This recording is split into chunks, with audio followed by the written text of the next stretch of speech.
TMC सरकार खुद तो कोई काम करती नहीं है, केंद्र सरकार के हर काम में भी रोड़े अटकाती रहती है। बाढ़ और तूफान से राहत के लिए केंद्र सरकार ने हजारों करोड़ रुपए भेजे थे। आप में से किसी के पास भी एक कानी पहुंची नहीं है, एक रुपया पहुंचा नहीं है। टीएमसी तो केंद्र सरकार का भी पैसा खा जाती है।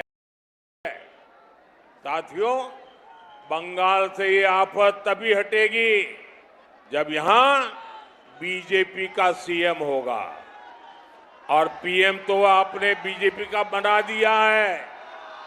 पीएम सीएम एक साथे उन्नयन होवे दिने राते।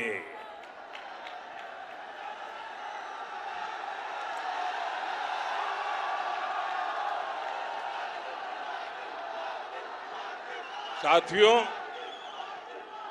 बंगाल की निर्मम सरकार को सिर्फ अपने हितों की चिंता है, उसे आपके सुख दुख से कोई लेना देना नहीं है।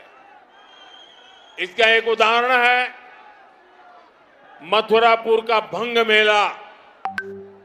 हमारे मथुरापुर के कारीगरों ने कबाड़ से कंचन बनाने का अभियान चला रखा है, लेकिन भंग मेले को राज्य सरकार से वो सपोर्ट नहीं मिला जो मिलना चाहिए था। ये मेला राज्य सरकार की प्रशासनिक विफलता का सबसे बड़ा सबूत है।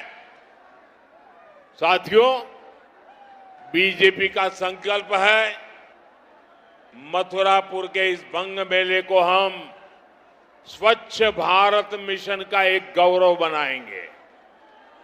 हम इस मेले के कारीगरों को डिजिटल स्किल देंगे, उन्हें सेफ्टी गियर देंगे और मेला स्थान को एक व्यवस्थित मार्केट हब बनाएंगे। साथियों, बंगाल की विरासत और बंगाल का सामर्थ्य पूरी दुनिया जानती है, लेकिन इस सामर्थ्य पर टीएमसी कुंडली मारकर बैठ गई है।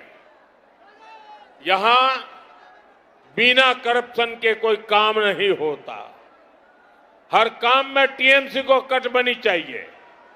हर जगह टीएमसी के सिंडिकेट के लोग बैठे हैं। नौकरी चाहिए तो भर्ती परीक्षा में करप्शन होता है। नौकरी किसको मिलेगी? टीएमसी वाले पैसा खाकर तय करते हैं।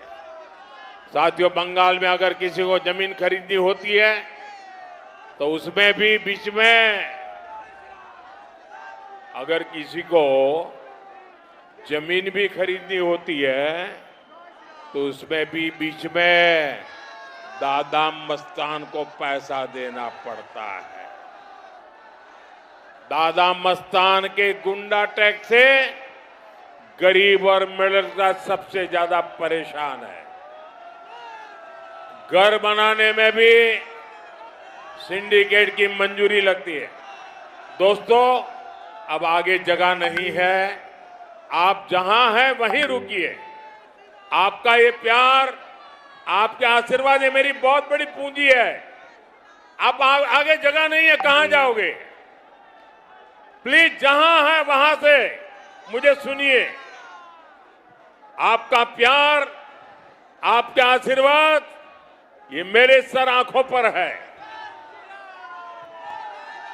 साथियों, राशन लेना हो तो भी कटमनी देनी पड़ती है। यहां तक कि खेत में किसान मेहनत करता है, पसीना बहाता है, लेकिन मथुरापुर मंडी में टीएमसी का सिंडिकेट बैठा है, वहां उसको कटमनी देनी पड़ती है। भाइयों बहनों, 15 साल के इस सिंडिकेट सिस्टम की एक्सपायरी डेट आ गई है।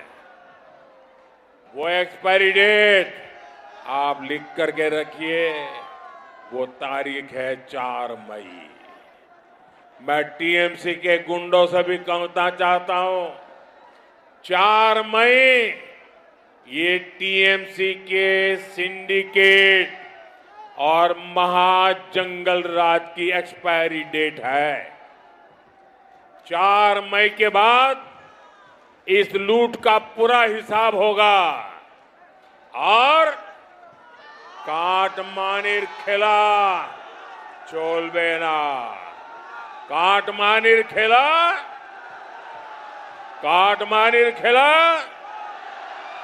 माफियादेर मेला।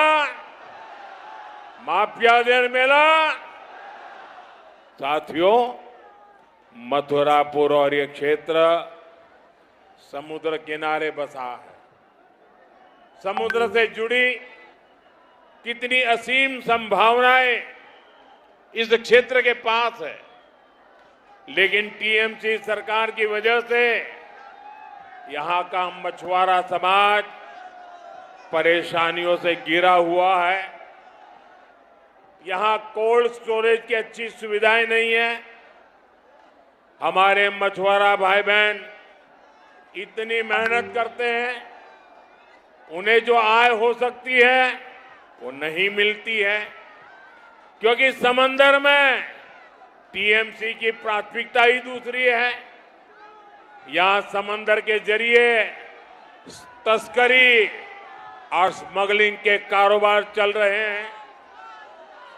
गोल्ड की तस्करी, ड्रग्स की तस्करी, अवैध हथियारों की तस्करी। टीएमसी सरकार ऐसे सभी अपराधों को संरक्षण देने लगी है।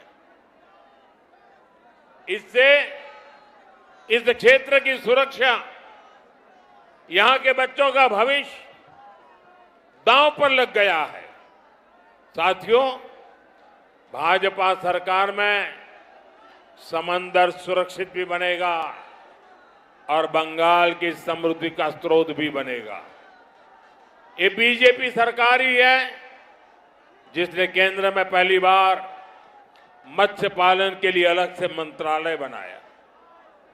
हम ब्लू इकोनॉमी को आगे बढ़ाने में लगे हैं। हमने मछली पालन से जुड़े भाई बहनों को किसान क्रेडिट कार्ड की सुविधा से जोड़ा है।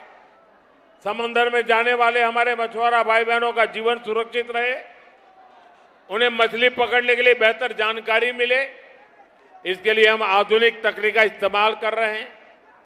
बंगाल में भी भाजपा ने अपने संकल्प पत्र में फिश एक्सपोर्टिंग हब बनाने का ऐलान किया है।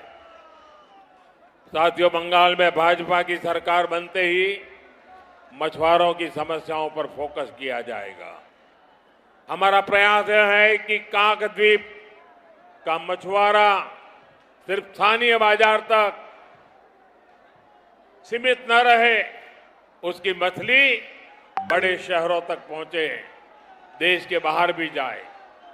इससे यहां के हर परिवार की आय बढ़ेगी, युवाओं को नए अवसर मिलेंगे।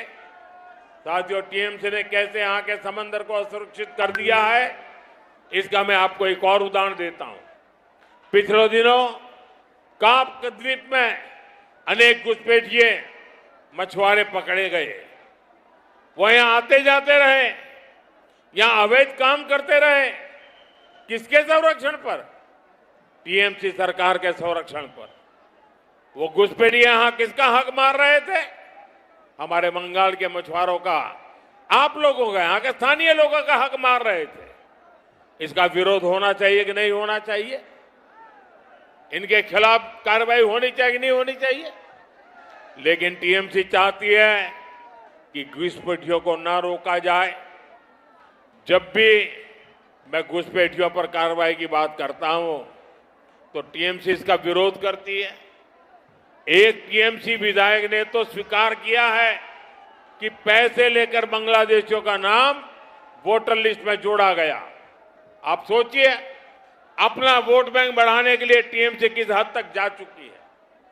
ये बंगाल के लोगों के भविष्य के साथ खिलवाड़ कर रही है। ये देश की सुरक्षा को दांव पर लगा रही है।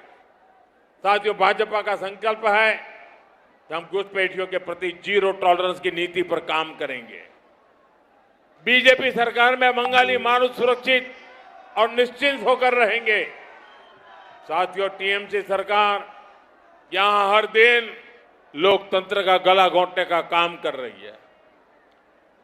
कृष्णचंद्रपुर ग्राम पंचायत में लोकतंत्र की शर्मनाक तस्वीर कोई नहीं भूल सकता। जनता ने जिन्हें चुनकर भेजा, उन विजयी प्रत्याशियों को क्या मिला? उन्हें विकास का मौका नहीं मिला, उन्हें अपहरण का विचार मिला। क्यों? क्योंकि वे सत्ता के दबाव में झुकने को तैयार नहीं थे।